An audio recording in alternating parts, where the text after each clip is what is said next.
पुण्य से स्वर्ग की प्राप्ति होती है, भक्ति से ठाकुर जी की प्राप्ति होती है। और आज भारत में हर व्यक्ति पुण्य करने पर लगा हुआ है। हमें भी कई लोग जो हमें नहीं जानते, जिन्होंने कथा नहीं सुनी, कभी फ्लाइट में, ट्रेन में, कभी कहीं पब्लिक प्लेस में मिल जाते हैं, तो वो लोग भी, उनकी भी केवल एक ही इच्छा रहती है, अब महाराज जी आप तो पंडित जी हैं। मैंने कहा हाँ पंडित जी हैं। हाथ देख के बता दो ना क्या रेखाएं कह रही हैं हमारी। अच्छा ये नहीं बता सकते तो ये बता दीजिए ऐसा क्या करूं कि मेरे जीवन के सारे संकट चले जाएं, सब अच्छा हो जाए। कुछ ऐसा बता दीजिए जिससे ये हो जाए।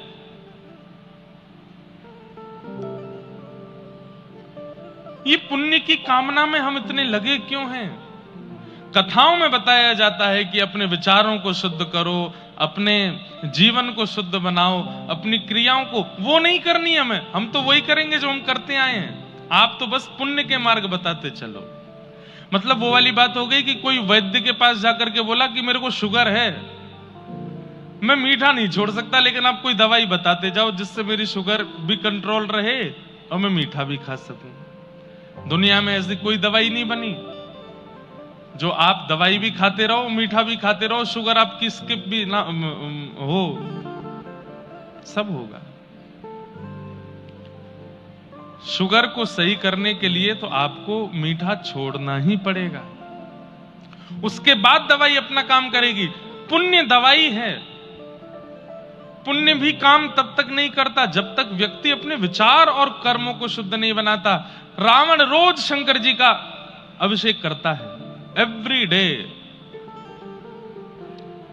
रावण का नियम है कि वो जलपान भी नहीं करता जब तक वो शंकर जी की आराधना ना कर ले।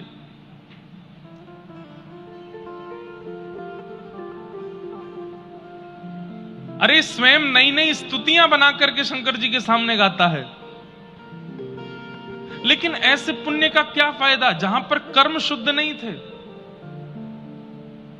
रावण का अपराध और उस अपराध का दंड आज तक हम उसको दे रहे हैं। आज भी दशहरा मैदान में उसको जला रहे हैं। कभी कभी मुझे ऐसा लगता है कि रावण के जिस दोष के कारण उसको दंड दिया जा रहा है, ऐसा दोष तो भारत में हर व्यक्ति कर रहा है। कौन नहीं कर रहा?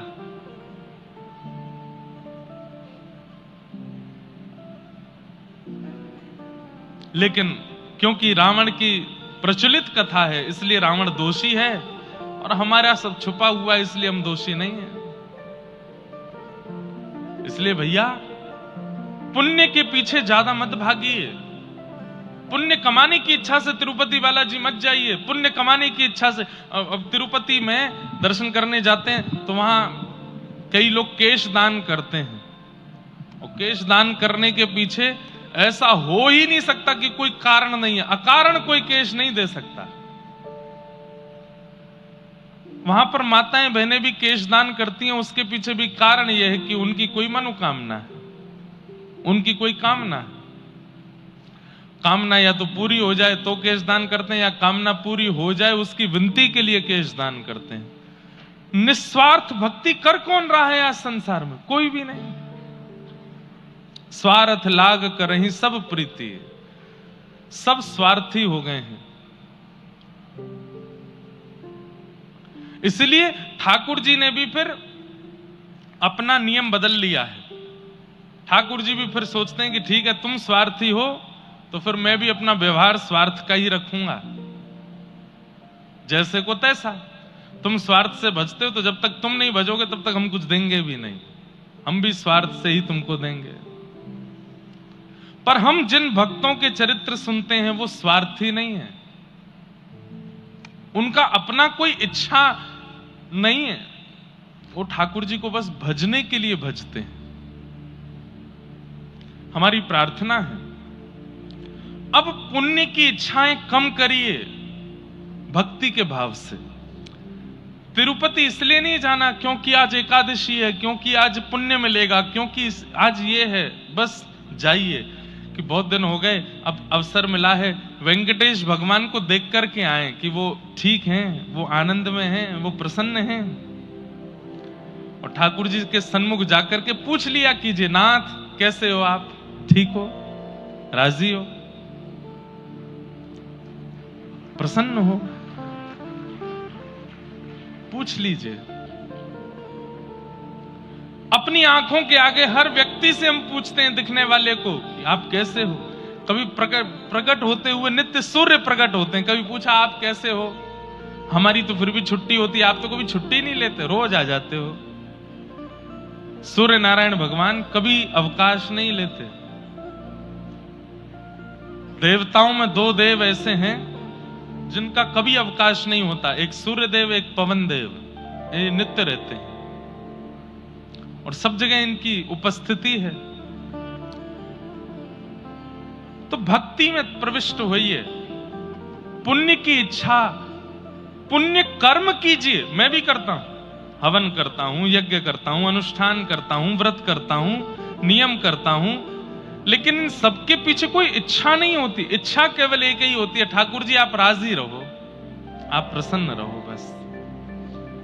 हमारे पंडित जी कभी संकल्प भी करवाते हैं तो संकल्प में भी कभी कहते हैं कि मांग लीजिए, आपके मन की जो भी इच्छा हो वो मांग लीजिए। हर व्यक्ति उस समय सोच ही लेता है, मेरे पिताजी ठीक हो जाएं, मेरे बच्चे ऐसे हो जाएं, मेरा ये काम बन जाए, मेरा ये हो जाए, वो हो जाए। हर व्यक्ति सोच लेता है संकल्प लेते समय।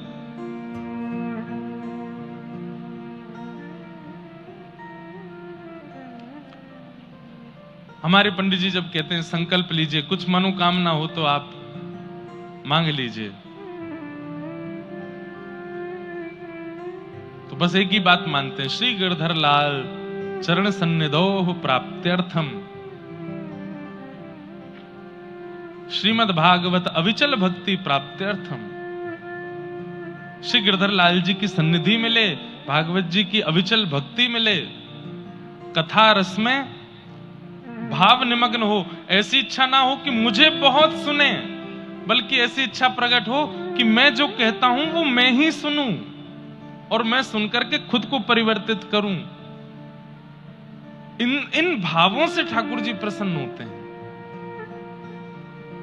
नहीं तो ठाकुर जी केवल आपको पुण्य के बल पर स्वर्ग देकर के आपसे कंटक छुड़ा लेंगे, तो तू स्वर्ग ले, मेरा पीछा छोड़। भक्त की ये इच्छा नहीं होती। भक्त तो ठाकुर जी को मांगता है। इसलिए भैया पुण्य की कामना नहीं, पुण्य कर्म कीजिए, पुण्य की कामना से मत कीजिए।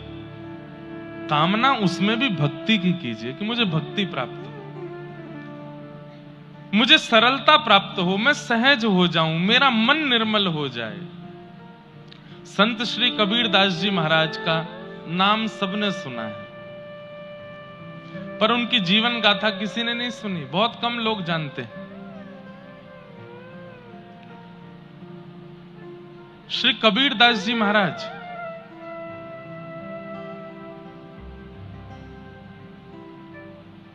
माता पिता के गर्भ से जन्म नहीं हुआ उनका। कैसे प्रकट हुए? हमारे भारत के आचार्य परंपरा के एक आचार्य प्रवर, परम पूजनीय प्रातस्मरणीय अनंत श्री विभूषित श्री रामानंदाचार्य जी महाराज, जगत गुरु श्री रामानंदाचार्य जी महाराज काशी में निवास करते थे। तो जब वो अपनी कुटिया पे बैठ करके भजन करते थे, तो एक ब्राह्मण परिवार का एक व्यक्ति, उसका नियम था रोज पत्र पुष्प तोड़ करके ले जाना, श्री रामानंदाचार्य जी महाराज को प्रदान करना, ताकि वो अपनी सेवा में उसको प्रयोग में ले सकें। सब लोग इधर देखो, ध्यान से सुनो, ध्यान से सुनना। नित्य पुष्प तुलसी जो पूजा की सामग्री होती थी, वो चयन करके वो ब्राह्मण देवता जाते और श्री रामानंदाचार्य जी को प्रदान करते। रामानंदाचार्य जी उससे अपनी पूजा अर्चना करते। एक दिन वो ब्राह्मण बहुत अस्वस्थ हो गया, जा नहीं पा रहा था, तो उसने अपनी एक बेटी को कहा कि तुम चले जाओ। दुर्भाग्य से उसकी जो बेटी थी वो बाल विवाह उसका हुआ था और वो बालक अवस्था में ही विधवा हो गई थी। उसके पति नहीं था। पिताजी ने कहा कि बेटी आज पत्र पुष्प तुम दे करके आओ महाराज जी को। वो बालिका निकली। श्री रामानंदाचार्य जी महाराज और भी कई संतों के ऐसे नियम होते हैं कि वो माताएं बहनों से पर्दे में ही मिलते हैं, सन्मुख नहीं मिलते। तो जैसे ही बालिका आई तो एक झीना सा पर्दा लगा हुआ था सामने। उन्होंने तुरंत अंदर से कहा, लाली पत्र पुष्प नीचे से दे दो बाहर। बालिका ने पर्दे के नीचे से पत्र पुष्प दे दिए। अब संतों का नियम होता है कि जब कोई माताएं आती हैं, बहनें आती हैं, तो कुछ ना कुछ प्रसाद जरूर देते हैं। बालक आवे, माताएं आवे, बहन आवे, संत जन कहते हैं रुक जाओ, कुछ लेके जाओ। तो रामानंदाचार्य जी बोले थोड़ी देर बैठो, कुछ प्रसाद देता हूं। अपने ठाकुर जी की आराधना करके ठाकुर जी को निवेदित किए गए जो पुत्र पुष्प थे उन्हीं को लेकर के कहा, बिटिया लाओ अपना पल्लू करो, हम देते हैं प्रसाद। अब उस बालिका ने जब पल्लू किया, पता नहीं रामानंदाचार्य जी के मन में क्या आया, और वो पत्र पुष्प देते हुए कह दिया, पुत्रवान भव।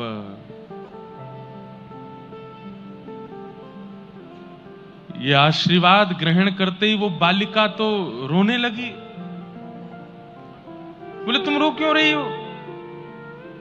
तो रोते रोते उसने बताया, महाराज जी मैं बाल विधवा हूं, मेरा विवाह हुआ था पर मेरे पति चले गए, और आपने मुझे ऐसा आशीर्वाद दे दिया है कि अब इस आशीर्वाद को कैसे फलित होगा, ये कैसे संभव हो सकता है? रामानंदाचार्य जी बोले, हमारे मुख से, हमारे भजन का, हमारे तप का, हमारे वेद अध्ययन का यही फल हमको मिला है कि हमारे मुख से कुछ असत्य नहीं निकल सकता। पता नहीं ठाकुर जी की कौन सी लीला घटने वाली है। पुत्री, अब ये बात निकली है तो पूर्ण तो होगी, तुम्हारे यहां पुत्र तो होगा। वो बालिका तो रोते हुए वहां से भागी अपने वो पल्लू लेकर के, लेकिन रामानंदाचार्य जी बड़ी चिंता में आ गए। ये रामानंदाचार्य जी कौन है बंधुओं? ध्यान से सुनिएगा। जितने भी आचार्य पधारे पृथ्वी पर, वे कोई ना कोई अवतार ही पधारे हैं। दक्षिण भारत में हमारे श्री भाष्यकार शेषावतार रामानुज स्वामी जी महाराज, जिनकी कृपा से आज तिरुपति बालाजी के दर्शन होते हैं, जिनकी कृपा से पद्मनाभ भगवान के दर्शन, जिनकी कृपा से श्री रंगनाथ भगवान के दर्शन होते हैं, ऐसे रामानुज स्वामी जी किनके अवतार हैं? भगवान के शेषनाग, वे ही आचार्य रूप में जीवाचार्य बन करके पधारे। वे ही त्रेता में लक्ष्मण बने, द्वापर में बलराम बने, और कलयुग में श्री रामानुजाचार्य बने। ऐसे ही प्रभु श्री राम, उनको भरतलाल जी का आस्वादन करना था, भरतलाल जी के प्रेम का आस्वादन करना था, इसलिए वे कलिकाल में श्री रामानंदाचार्य जी के रूप में प्रकट हुए। कौन? प्रभु श्री राम। तो रामानंदाचार्य जी बड़ी चिंता में बैठे हैं कि ऐसा आशीर्वाद दिया है, अब ये फलित कैसे होगा?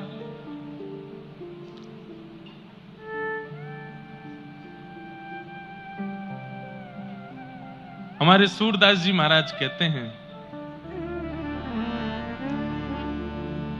जो ठाकुर जी ने विधान रचा हुआ है उसको दुनिया की कोई ताकत नहीं मिटा सकती। अगर मुझे नीचे उतरते समय गिरना है तो मैं गिरूंगा ही गिरूंगा। मेरे जीवन में किसी व्यक्ति को आना है, किसी व्यक्ति को मुझसे दूर जाना है, तो वो होके ही रहेगा। उसको आप कैसे भी चाह करके टाल नहीं सकते।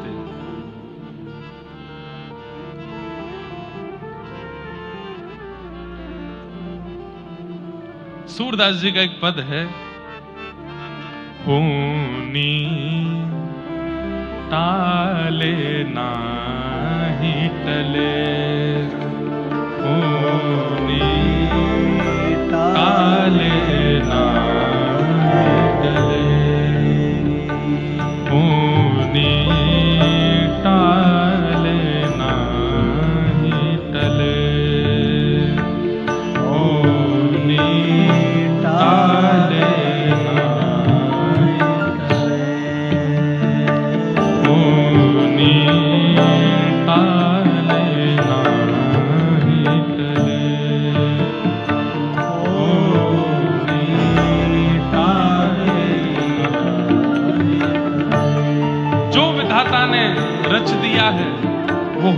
रहेगा।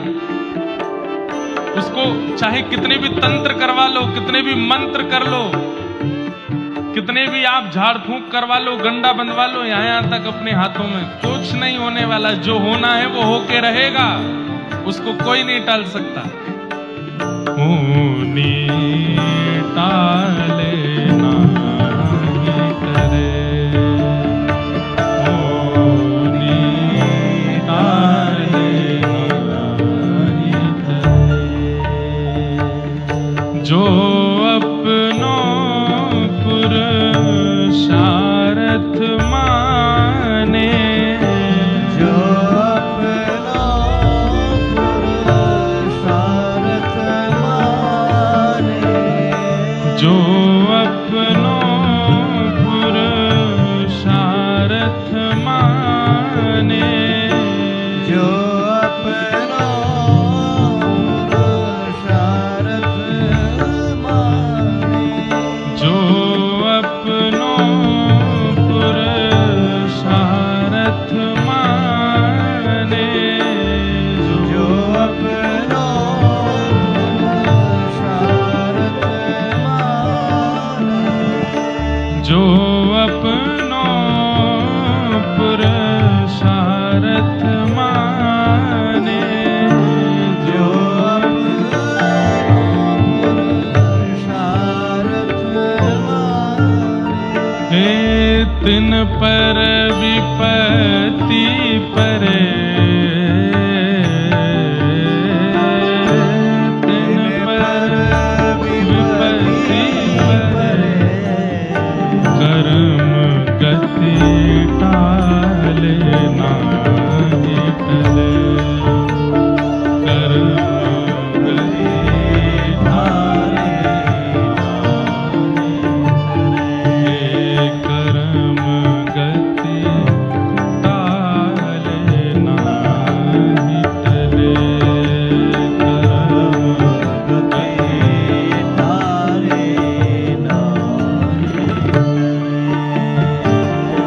क्या उदाहरण देते हैं। जो होना है वो होके रहेगा, चाहे आपके पास कितना भी बल, कितना भी पराक्रम, कितने भी श्रेष्ठताएं आपके पास क्यों ना हो, जो होना है वो होगा। इसका प्रमाण क्या है? प्रमाण सुनिए। मुनि वशिष्ठ से पंडित ज्ञानी, मुनि वशिष्ठ से पंडित ज्ञानी, सिद्ध के लगन धरे, सिद्ध के लगन धरे। अरे वशिष्ठ मुनि ने प्रभु श्री राम और सीता जी की लगन लिखी है। वशिष्ठ ऋषि हैं, वो कोई गली मोहल्ले के छोटे पंडित जी नहीं हैं। हर नक्षत्र को देखना जानते हैं। अरे नक्षत्र देखना जानते हैं, नक्षत्र को बदलना जानते हैं वशिष्ठ मुनि। सब कुछ व्यवस्थित करके राजा जनक जी को और वहां दशरथ जी को लगन पत्रिका दे दी। बोले कि इससे बढ़िया योग बन ही नहीं सकता है। राघव जी के लिए सीता जी और सीता जी के लिए राघव जी, ये दोनों एक दूसरे के पूरक हैं। ऐसी जोड़ी दुनिया में बनेगी नहीं। लगन लिख दी, बोले कर दीजिए ब्याह। हुआ क्या? सीता हरण मरण दशरथ को, सीता हरण मरण दशरथ को, हे सीता हरण मरण दशरथ को,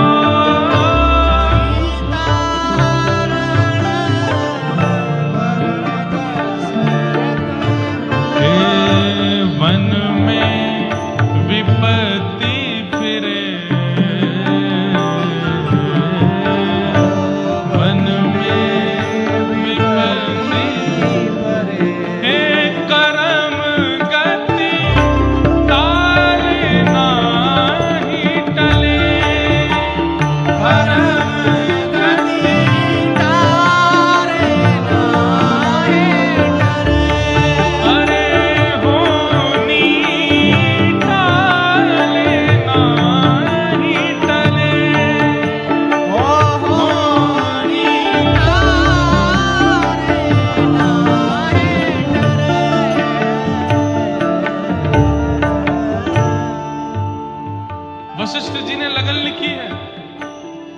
लेकिन ब्याह होने के बाद तुरंत क्या हुआ? दशरथ जी की मृत्यु, राम 14 वर्ष का वनवास और सीता जी का हरण। वशिष्ठ मुनि खुद सिर पकड़ के बैठे हैं कि मैंने तो सब कुछ देख करके किया था, ये कैसे परिवर्तित हो गया सब कुछ? होनी टाले ना ही टले। इसलिए भैया पुण्य कर्म कीजिए, हाथों में खूब गंडे पहनिए, मंदिर जाइए, अर्चना कीजिए, सोमवार के दिन शंकर जी के पास, मंगलवार के दिन हनुमान जी के पास, फ्राइडे के दिन गणेश जी के पास, शनिवार को शनि देवता के पास, सब जगह जाओ। पर यह बात याद रखिए, आपके साथ जो होना है वो होगा होगा और होगा, वो नहीं टलेगा। हाँ, तो फिर हम भजन क्यों करें? तो फिर हम कथा क्यों सुने? तो फिर हम मंदिर जाएं क्यों, जब इनसे कुछ बगड़ना ही नहीं है? दो बातें।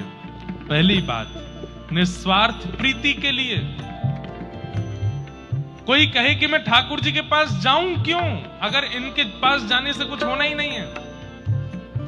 भाई जीवन में विपत्ति जो आ रही है उससे जूझने के लिए आंख किसने दी, नाक किसने दी, जीव किसने दिए, हाथ किसने दिए, पैर किसने दिए, बुद्धि किसने दी? उन्होंने ही तो दी है।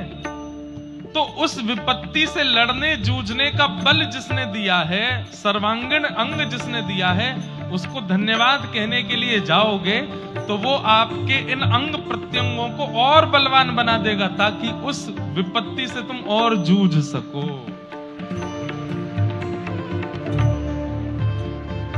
आपने बाइक खरीदी, अब बाइक को हर 1-2 महीना में आप सर्विस के लिए लेके जाते हो, बढ़िया बड़ाई कर देते हो शोरूम वालों से, बहुत अच्छी बाइक है, इतना मजा आता है चलाने में, इतनी बढ़िया है ये, तो शोरूम वाले खुश होकर के और बढ़िया सर्विस करके बेचते हैं, और बढ़िया इसके सॉकर अच्छे मजबूत कर दो, इसके टायर और बढ़िया वाले कर दो।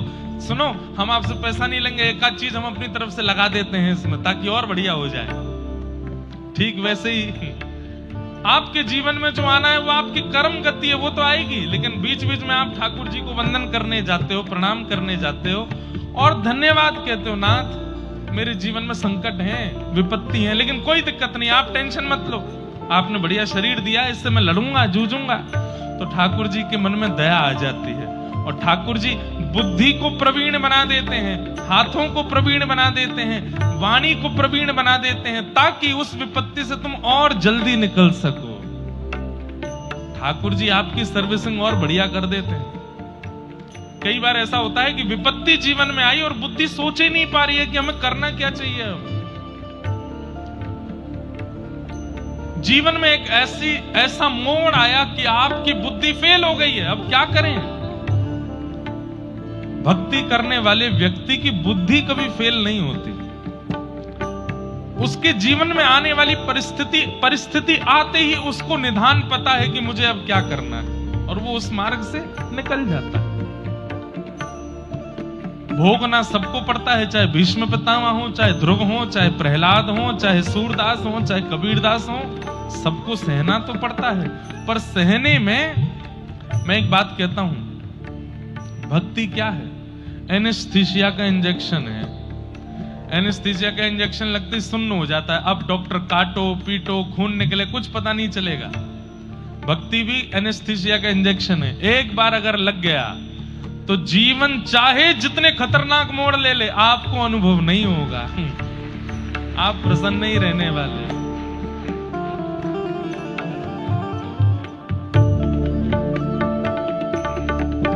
हे पांडव जिन के आप सारथी, पांडव जिन के आप सारथी, तीन पे विपत्ति परे, तीन पे विपत्ति परे, कहत कबीर सुनो भई साधो, कहत कबीर सुनो भाई सूरदास जी ने भी गाया है, उनका वाला मिला नहीं, कबीरदास जी का मिला है। उनके पद में कुछ पंक्तियां अलग हैं, पर दोनों की भावना यही है। क्या कह रहे हैं? कहत कबीर सुनो है साधो, कहत कबीर सुनो भाई साहब। क्या होनी हो के रहे, होनी हो के रहे, कर्म गति ताले नाही टरे, कर्म गति तारे नाही डरे।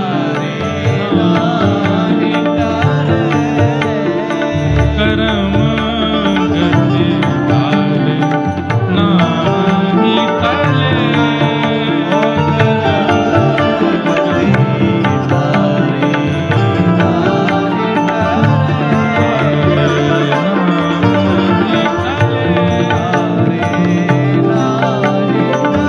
ताले नाही टरे।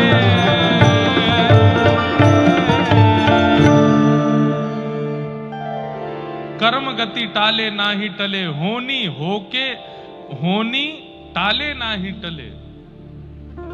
जो होना है वो होगा जीवन में, आप उससे बच नहीं सकते। तो फिर भजन क्यों करें? बोले भजन इसलिए करो ताकि आपकी इंद्रियों को, आपकी बुद्धि को, आपके जीवन को उस परिस्थिति से जूझने का, लड़ने का और बल प्राप्त हो। कोई ऐसी बैटरी या चार्जर नहीं आया है दुनिया में जिससे कभी फोन की बैटरी खत्म ही नहीं हो। खत्म होती है। उसका एक ही उपाय है, बोले क्या? चार्जर है, चार्जर रखना पड़ेगा पास में, चार्जर लगाओ, चार्जिंग में थोड़ी देर उसको एकांत में छोड़ो, फिर से चलने लायक हो जाएगा। ठीक वैसे ही भक्ति क्या है? चार्जर है। हम सब मोबाइल फोन है, जितने भी डोल रहे हैं यहाँ पे सब मोबाइल फोन है, और हमारा चार्जर कौन है? ठाकुर जी। अच्छा, फोन दिन में कम से कम 2 बार तो चार्ज करना पड़ता है। एक बार जो बहुत चलाते हैं, जो कम चलाते हैं उनको एक ही बार चार्ज करना पड़ता है, लेकिन जो बहुत चलाते हैं उनको 2 बार चार्ज करना पड़ता है। दिन में, दोपहर में 1 बार, रात्रि में 1 बार। और जो कम उपयोग करते हैं उनको एक ही बार बहुत है। ऐसे ही संसार के भोग विलास और दुनिया भर के प्रपंचों में जो लगे हैं उनको तो 2-3 बार दिन में भगवान को याद करना चाहिए, लेकिन जो भोग विलास और प्रपंचों से बचे हुए हैं वो एक ही बार याद कर लें, उसमें भी काफी है। पर याद तो करना पड़ेगा, ठाकुर जी को भजना तो पड़ेगा। अच्छा, किसी के मन में ऐसा आता है, क्या ठाकुर जी ये चाहते हैं कि हम उन्हें भजें? ना, ठाकुर जी को कोई फर्क नहीं पड़ता। हां, वो ये जरूर चाहते हैं कि मैं अपना कल्याण करूं, मैं या आप अपना कल्याण करें। हम बार बार जब पृथ्वी में जन्म लेते रहते हैं, ठाकुर जी को भी पीड़ा होती है, बहुत कष्ट पा रहा है, बहुत पीड़ा में है, अपना कल्याण क्यों नहीं कर लेता? और कल्याण करने के मार्ग बताने के लिए ठाकुर जी स्वयं पृथ्वी पर अवतार लेते हैं। कभी राम बन के आते हैं, कभी कृष्ण बन के आते हैं, कभी ग्रंथों के रूप में प्रकट होते हैं, संत जनों के वाणी के द्वारा प्रवचन करवाते हैं, ताकि आप अपना कल्याण कर सको, मैं अपना कल्याण कर सकूं। हमारे कल्याण से ठाकुर जी को सुख मिलता है। हम उनको भजें ऐसी उनकी इच्छा नहीं है।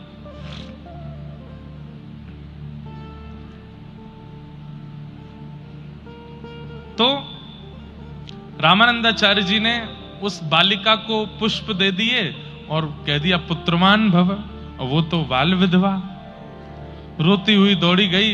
रामानंदाचार्य जी बोले वाणी निकली है, पूर्ण तो होगी, अब कैसे होगी ये ठाकुर जी जाने। यहां लक्ष्मी नारायण भगवान वैकुंठ में बैठे थे और उनमें आपस में चर्चा हुई कि मानव कल्याण के लिए पृथ्वी पर किसी को भेजना चाहिए, किसको भेजें, कहां भेजें। तो लक्ष्मी जी से कहा आप थोड़ा चयन करके आओ। बंधुओं एक बात सुनिएगा, बहुत बड़ी बात कह रहे हैं, पते की बात, ध्यान से सुनिएगा। आकाश मार्ग में, वैकुंठ में, साकेत में, गोलोक धाम में जो वैष्णव भक्त जन हैं वो तैयार बैठे रहते हैं कि हम पृथ्वी पर जन्म लेने के लिए कहीं जाएं, पर उन्हें ऐसे पवित्र विचारधारा वाले माता पिता और परिवार दिखाई नहीं दे रहा आजकल कि जहां वो जन्म ले सके। समझ रहे हैं हमारी बात को? घरों से पवित्रता चली गई, विचारों से पवित्रता चली गई, लोगों के जीवन से पवित्रता चली गई। इतने अपवित्र आचरण में लोग जीव सब आ गए हैं कि अब आचार्य रूप को जन्म लेने की इच्छा तो हो रही है, पर उनको ऐसा पवित्र कुल मिल नहीं रहा है जहां वो जन्म ले सके।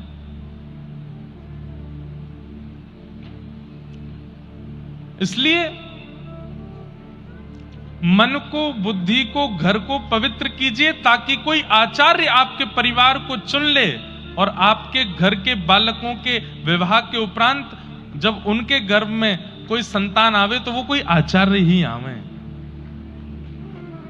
ऐसी विचारधारा रखो। अब आजकल के युवा विवाह के उपरांत, पहले सुनने में आता था केवल पति देव पी के पड़े रहते हैं, अब पति पत्नी दोनों पीते हैं, साथ में पीते हैं। घर के सब लोग जब सोने चले जाते हैं तो उनके कमरे में रखे हैं, वो वहां जाके पीते हैं। आप कहोगे महाराज जी आपको कैसे पता? हम दुनिया में घूमते हैं, हम पूरी दुनिया में जाते हैं, घाट घाट का पानी पीते हैं, हर जगह हमको पता चल जाता है किस प्रकार के लोग हैं। भक्ति कुछ सिखाए ना सिखाए, एक चीज जरूर सिखाती है, व्यक्ति को परखना सिखा देती है भक्ति। पर्सनालिटी डेवलपमेंट होता है भक्ति करने से। आप कितने भी हाथ जोड़िए, दुल्लर तिल्लर होइए किसी रसिक के सामने, आपके मन में क्या है वो पहचान ही जाता है। अति भक्ति चोरे लक्षण। कोई खूब पांव में गिरा गिरा जा रहा है, अरे महाराज जी, आपके भीतर का चोर दिख जाता है उसको। इसलिए हम तो बहुत, और हमारी कथा में सबसे ज्यादा युवा ही आते हैं। कथाओं से अवकाश एक दो दिन का होता है तो यूनिवर्सिटी या कॉलेज में कहीं एक आध दिन का सेशन होता है, वहां जाते हैं। तो युवाओं के बीच में बैठ करके तो ऐसी ऐसी बातें सुनने को मिलती हैं, वो तो हम बता भी नहीं सकते मंच पे। आजकल संबंधों के रूप में बहुत कुछ चल रहा है। प्रेम का नाम दे करके एक व्यक्ति के साथ हैं, पर एक्स्ट्रा में भी किसी को सोच के रखा है, अगर इससे बात नहीं बनी तो ये है, इससे काम चल जाएगा। जैसे गाड़ियों में स्टेपनी होती है ना, एक टायर पंचर तो एक है साथ में। ऐसे ऐसे आज के युवा कॉलेज और यूनिवर्सिटी में पढ़ने वाले, उनकी ऐसी विचारधारा है। कहां से कोई ऋषि आपके परिवार को चुन करके जन्म ले लेगा? कहां से कोई महात्मा आपके परिवार में जन्म ले लेगा? नहीं लेगा। इसीलिए अब ऋषि परंपरा, संतों की परंपरा, भजनानंदियों की परंपरा लगभग खत्म होती जा रही है। हम आप सब भाग्यशाली हैं, हमारे आपके आज के जमाने में भी कुछ संत हैं जिनको हम देख पा रहे हैं। हमारी अगली जनरेशन को कोई दर्शन नहीं मिलने वाला है, क्योंकि अब संत बचेंगे ही नहीं, संत है ही नहीं, भजनानंदी है ही नहीं। और भारत जिस दिन संत विहीन हो गया, उसी दिन घोर कलयुग का आगमन हो जाएगा। आप अपनी उंगलियों के खाने में गिन लो, इतने संत भी नहीं हैं इस वक्त पृथ्वी पर जिनका दर्शन, जिनका स्पर्श, जिनका प्रणाम हमें पवित्र करता हो। तो लक्ष्मी जी को ठाकुर जी ने कहा, आप पृथ्वी पर जाइए, देख करके आइए, कोई उचित परिवार हो तो वहां मैं अपने किसी भक्त को भेजूं। तब लक्ष्मी जी भ्रमण करते करते करते करते काशी पहुंची। काशी में श्री रामानंदाचार्य भगवान विराजमान थे। लक्ष्मी जी के आते ही उन्होंने कैंकर्य किया, प्रणाम किया और कहा, बड़े चिंतित हो आप, क्या बात है? तो रामानंदाचार्य जी बोले, पराम्बा जगदम्बा श्री लक्ष्मी जी, मैं ये तो नहीं कहूंगा कि मुझसे एक अपराध हुआ, पर एक ऐसी घटना आज सुबह सुबह हो गई है कि मुझे लग रहा है वो घटना पूरी कैसे होगी। बोले क्यों? बोले एक बाल विधवा कन्या मेरे पास आई थी, मैं उसे पहचान नहीं पाया और मेरे मुख से निकल गया कि पुत्रवती भव। अब कैसे पुत्र होगा? लक्ष्मी जी ने कहा बस मैं समझ गई कैसे होगा। वही कन्या है और वही पवित्र है जिसके यहां पर ठाकुर जी का कोई भक्त आ सकता है। मुझे बताइए किसकी कन्या है? तो रामानंदाचार्य जी ने बताया वो कन्या है, उसकी कन्या है, ऐसे बस तुरंत लक्ष्मी जी पहुंची वैकुंठ और जाके ठाकुर जी से कहा मिल गया परिवार, मिल गई एक कन्या जहां पर आप अपने परम भक्त भागवत को भेज सकते हैं। तुरंत ठाकुर जी ने प्रहलाद जी का आवाहन किया और प्रहलाद जी महाराज से कहा हे श्री भक्त प्रहलाद, अब आपको धराधाम पर जाना है और जाकर के जीवों का कल्याण करना है। तब प्रहलाद जी ही श्री कबीरदास जी के रूप में पृथ्वी पे आए। कैसे आए? वो कन्या जो उसकी झोली में पुष्प पत्र डाल दिए थे उसको समेट करके घर की ओर जा रही थी, रो रही थी, मैं तो मुंह दिखाने लायक नहीं बची। पिताजी वैसे ही संकोच में रहते हैं कि मेरी पुत्री विधवा हो गई, अब ये संत ने ऐसा आशीर्वाद दे दिया है, इससे तो और ज्यादा कठिन हो गया, अब मैं क्या करूं। इतने में ही क्या हुआ, उसके हाथ में जो पल्लू था वो भारी होने लगा, इतना भारी हो गया, उसने जैसे ही हटा करके देखा तो पत्र पुष्प तो अंतर ध्यान थे, वहां एक छोटा सा बालक आ गए, श्री कबीरदास।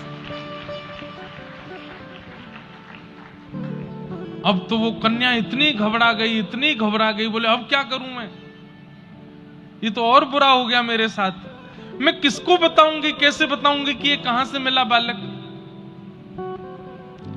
तभी एक सरोवर के किनारे वो कन्या गई और उस बालक को वहीं छोड़ दिया और ठाकुर जी से क्षमा मांगने लगी, मुझे क्षमा कर दें प्रभु, मैं इसको स्वीकार नहीं कर पा रही हूं। सरोवर के किनारे छोड़ करके दया तो आ रही थी, लेकिन लोक लाज, सबसे बड़ा रोग क्या कहेंगे लोग। किस किस को सत्य बताती घूमूंगी, क्योंकि लोगों को तो उतना ही समझना है जितनी उनकी बुद्धि है। आप कितना भी सत्य बताते रहिए, लोग वो नहीं समझेंगे जो सत्य है, लोग वो समझेंगे जो वो समझना चाहते हैं। लोग वही स्वीकार करेंगे जो उनको प्रिय लगता है, समझने में अच्छा लगता है। शंकर जी पार्वती जी के साथ नंदी पर बैठ करके जा रहे थे, लोग बोलने लगे बताओ बिल्कुल दया नहीं आ रही है, बेचारे भार बन करके बैठे हैं नंदी के ऊपर। शंकर जी उतर गए, पार्वती जी को भी उतार दिया, बोले लोग बात बना रहे हैं कि हम लोग नंदी पे भार बना, नीचे उतर जाओ। नंदी चल रहा है, अगल बगल में शंकर पार्वती चल रहे हैं, लोग कहने लगे बताओ वाहन है फिर भी पैदल चल रहे, कैसे पागल है। शंकर जी बोले पार्वती जी लोग बात बना रहे हैं, मैं चढ़ जाता हूं, तुम पैदल चलो। एक नीचे चलेगा, एक बैठ के चलेगा तो शायद कम बात बनेंगी।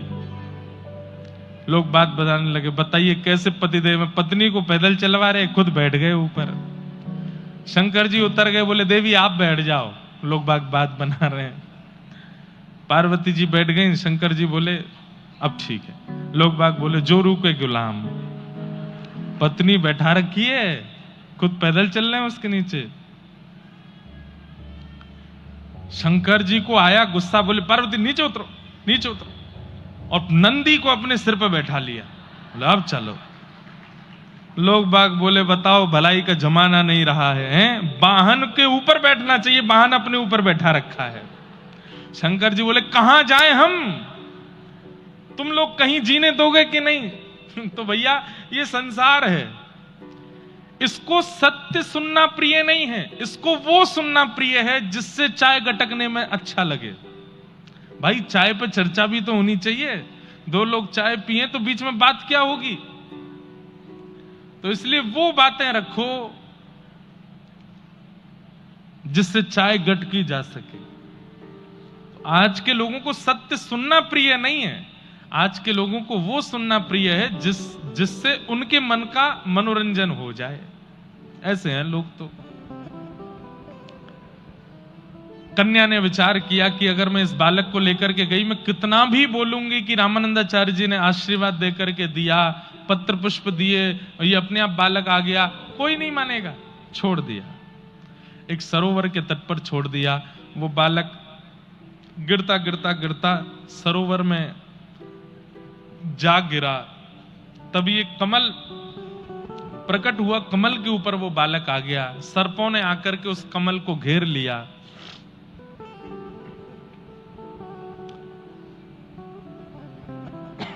तभी काशी का एक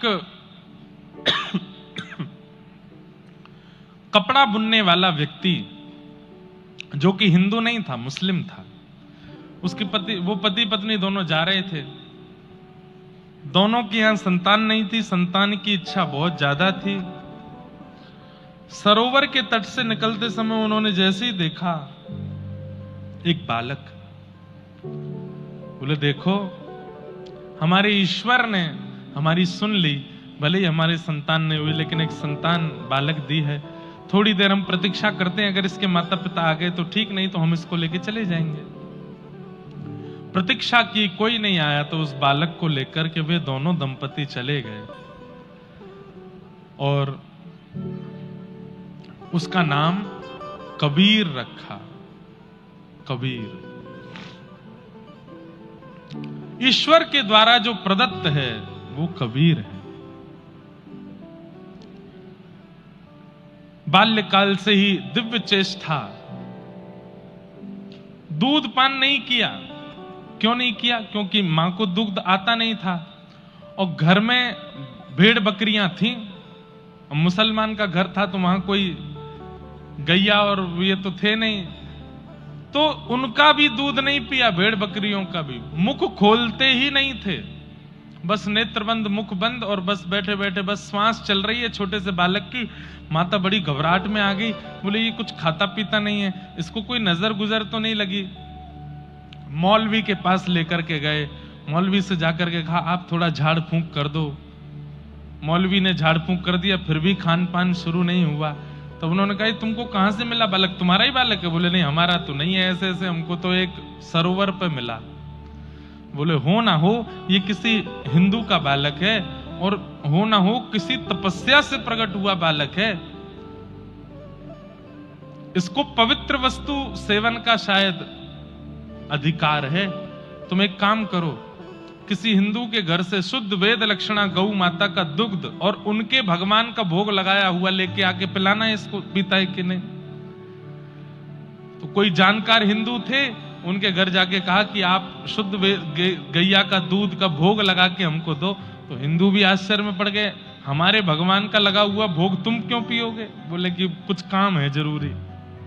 तो ठीक है, गैया का दुग्ध उसका भोग लगा करके जब दिया तो दोनों पति पत्नी ने जाकर के जैसे ही कबीरदास जी के सन्मुख पधराया, नेत्र भी खुल गए, आंख प्रसन्न हो गए और तुरंत उस दुग्ध का पान कर लिया। पहली बार दुग्ध पान किया।